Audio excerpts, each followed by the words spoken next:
Welcome, Warriors, back with another episode of Vigor Warriors 2. I'm kind of at a stop here. I think I'm going to make another video here.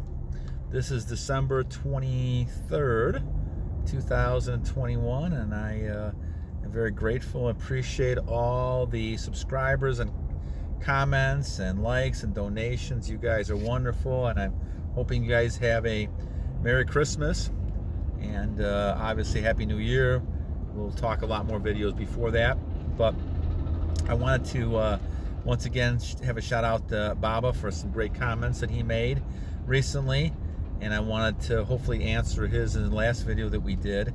While I was talking about that I don't care man, and so this one we're going to go back to one of our profiles, and I'm always still looking for people to do this with, and I'm going to take some controversial people as well to kind of talk about as we do this. So we're going to talk about the masculine frame of Napoleon Bonaparte.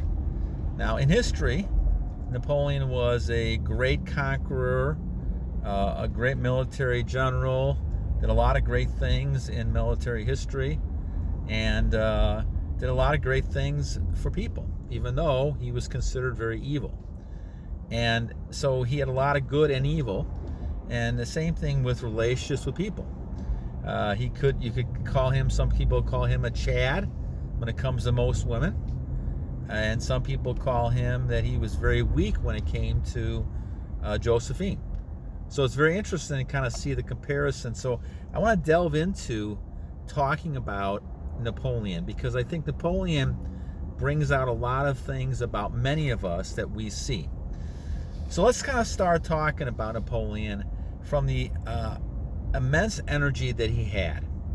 Now, certainly I don't know if he practiced retention or not, but my guess is that he probably did. You know, whether he knew what he was doing or not, there was probably many times that he could not let his energy go. He had to concentrate all his energy and focus on winning battles. And he did that, or leading the country, or doing different things he did with the country of France. So he basically kind of led in like a Herculean type of thing. Now, he had also a huge type of complex because he considered him small. Now, in actuality, he was 5'6". That's not really that small. It may be a little bit below average, but many people who have that issue, they think, well, 6 feet is the way to go. But the thing is that it's not really as he's not really as short as people may think he is. And so that's what I want to kind of clear up. But he thought he was, and that's the key thing. He thought he was too short.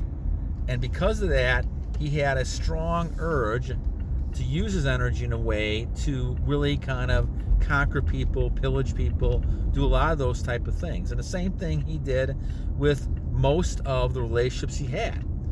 And so in a sense, he had some of those qualities, the energy that we're looking for. You know, so he did practice some of that retention. It's noticeable. Anybody with great feats, whether they're good or bad, had a lot of energy. He had to be practicing this at some point. Now, whether he did this long term or not, obviously he had a lot of liaisons. He had a lot of situations, so we don't know how much he practiced it. But anybody that conquered that much and did a lot of those type of things has a strong nature to them. Now, did he control this? Was he able to handle this? Probably not. He probably eventually succumbed to the whole idea of losing energy too much, or having become that weak person that we're all trying to avoid. And I think as a result of that, you could see that in things that he was talking about and doing through his whole life. You look at some of his memoirs, and you'll see that Napoleon was angry at times. He had a high level anger. Unlike what Bob was talking about, he wasn't calm. He was losing it. So you could probably tell that a lot of times he struggled with this whole idea. He struggled with the idea of trying to keep his energy and to those things. But he had enough energy to accomplish a lot of great things. Now, interesting enough, you can see where he became very weak when it came to Josephine. And he married Josephine, aristocrat, a lot of money, and he didn't come from a lot of money. And because he didn't come from a lot of money, he had a support of a lot of people because they knew he was a kind of self-made person. And anytime you got a self-made person, that person has a potential great deal of energy. But as we talked about before, this type of frame can be successful to some degree, but then you can end up losing a lot of this energy in the long run. Because what will happen is that if you get caught and you're tempted, and part of the problem with Napoleon is that he got so tempted that he ended up losing his power, and he lost his battles, and he ended up in exile, right? Because what ends up happening is that this person got so twisted in power and greed and lust and all these type of things that he lost all that edge and energy he had. This is why it's important to recognize that we all have great levels of energy, testosterone, things inside of us. The problem is we have to keep that energy and keep it going for periods of time. And if we don't do that, all of a sudden we start dissipating it and we become a weak person, and the end for us is not that far away. And Napoleon did that. Napoleon, he had a lot of liaisons. For example, there was a Polish countess that I read about where the Polish king actually knew they were having an affair, and he encouraged it because he didn't want Napoleon, I think, to attack Poland. And so he basically said, okay, go ahead, you can have affairs with my wife. And so it was a lot of these type of lascivious behaviors. See, what happens, guys, is that when people get power and they don't realize it, what comes with power and greed, all these type of lascivious behaviors.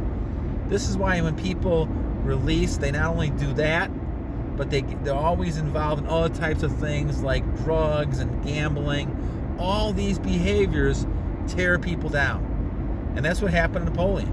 He got torn down by some of these behaviors, and then the one person who he actually cared about, and actually to a large degree, was Josephine.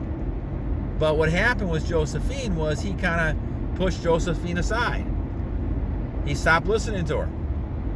And because he stopped doing it, he threw aside, well, then everything fell apart. Because the one constant thing that he had was the fact that he was listening to his wife, and even though his wife didn't care about him that much, and he knew that, he basically wanted her like as a trophy type of wife. And once again, when people go for looks and they go for these type of things that are not really strong internal things, then basically what happens is that person's sure to have defeat. And after a while, he left her, she basically, she left him. It was kind of something that all of a sudden they drifted apart. And once he lost control, well, Josephine recognized that as well. And so his end was not too far away, because he knew that, he didn't really have all those things. And so the moral of the story with Napoleon is that he had great energy. He accomplished a great deal of things. People loved him at first. But what ended up happening is he became self-destructive because of all these lascivious type behaviors that he had. And I think when you look at all this, especially with his wife Josephine, as soon as he left her or discarded her, however you want to say it, basically his end was near. And that's because he could not control himself. The biggest problem with Napoleon, as we talk about, and certainly I'm not a history expert, but things that I've read, is basically he could not control himself. As time went on, the power became too great. He wanted to hold on to it, and he basically kind of kept on to it. The longer and longer he kept on to it, the harder it is. And this is part of the problem with power, guys. You become almost like in your own cage. You get the power, then you want to continue holding on to the power, so you'll do everything for that. And that's what Napoleon did. And so he went into a lot of bad behaviors and liaisons, all kinds of stuff that just kind of tore his whole life apart. So that's why we look at these things, my friends. It's very important to kind of look at what's happening with you around all these other types of situations happening in your life? What kind of value system do you have? Are you somebody who is on top of your journey? Are you basically kind of succumbing to any kind of temptation? That's one of the reasons why retention is so key. Because even though we could probably argue that Napoleon did practice some retention, especially early on as he was building his empire, he certainly didn't realize how important it was. Maybe he never knew it. He just did it because he has mind focused on other things, and by nature he was retaining. But the thing was is that once he started to have these liaisons and Josephine, and all of a sudden, he lost total self-control, and he got angrier and those type of things. And so that is part of the problem, and this is where you start getting a slow descend into not only your success, but in some cases your life as well. All right, so guys, that's the frame. So the moral story behind Napoleon is use your energy to succeed, but when you're on top, don't continue to get tempted and caught into the vices of abuse of power. I think it was Lord Acton that says something like that. Power corrupts, and power corrupts, and I can't remember the other part of the statement now, but and power corrupts absolutely, or something like that. Absolute power corrupts, and it corrupts absolutely. Okay, so as I look at this, I think it's important to realize how much that he had the power, but how much it didn't work, and he ended up destroying himself in the long run. Okay, guys, until next time, battle on.